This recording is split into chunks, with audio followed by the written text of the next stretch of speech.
Bonjour à tous et bienvenue sur boursicoté.com pour cette nouvelle analyse technique du CAC 40 en point matinale avec une configuration qui semble vouloir poursuivre la consolidation puisqu'après ici un test du retracement à 38,2% et de la zone ici des 7250 points, on était remonté donc en clôture, assez proche ici de la zone de résistance des 7320 avant de subir ici une deuxième attaque sur cette zone horizontale. Donc on est donc sur un signal qui actuellement nous donne une perspective qui reste donc baissière.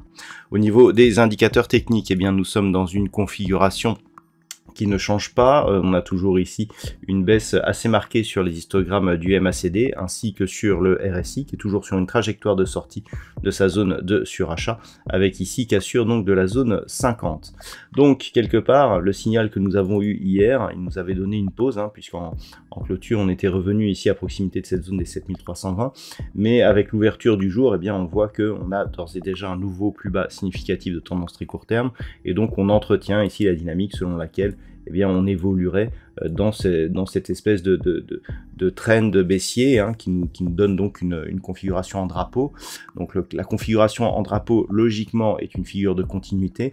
Il ne faudrait toutefois pas dépasser ici cette zone de support à 7198 points au risque de trop affaiblir la dynamique pour qu'elle puisse reprendre par la suite. Donc c'est ce qu'il va falloir surveiller aujourd'hui. À ce titre, le point bas d'hier sera un repère important et donc en cas de rupture ici de la zone des 7230 points, on pourra acter quasiment un retour très probable sur la zone des 7198 points.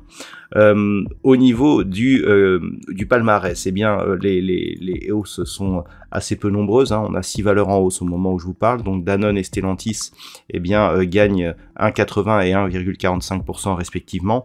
Derrière nous avons 4 petites hausses avec Thales, Dassault Systèmes, Orange ou Sanofi. Au niveau des baisses, alors il y en a un peu plus, mais il n'y a pas de baisse spectaculaire. Worldline perd 2,5%, Arcelor moins 1,81%, derrière Michelin, Kering, LVMH ou EssilorLuxottica sont parmi les derniers au niveau du classement des valeurs. On peut noter que le luxe et le secteur bancaire souffrent particulièrement de la configuration actuelle. Donc on a plusieurs éléments qui expliquent cette baisse, plusieurs propos qui vont vers effectivement une confirmation que la politique de hausse de taux, notamment du côté américain, risque de rester agressive plus longtemps que ce que l'on pensait précédemment, et puis les tensions géopolitiques qui ne s'estompent pas, donc tout cela fait qu'il y a énormément de prises de bénéfices donc sur cette phase. Voilà donc ce que l'on peut dire sur la séance du jour.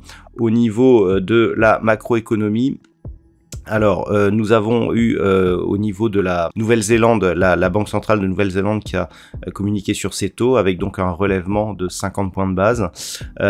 Au niveau de l'Europe, nous avons les chiffres de l'inflation du côté de l'Allemagne qui se sont révélés comme attendu à 8,7% donc en rythme annuel.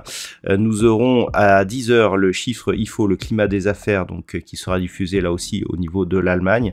Et puis l'événement que tout le monde attend, il n'y aura pas de statistiques majeures cet après-midi du côté des États-Unis, mais l'événement que tout le monde attend, c'est bien sûr les minutes de la Fed qui seront dévoilées ce soir à 20 h.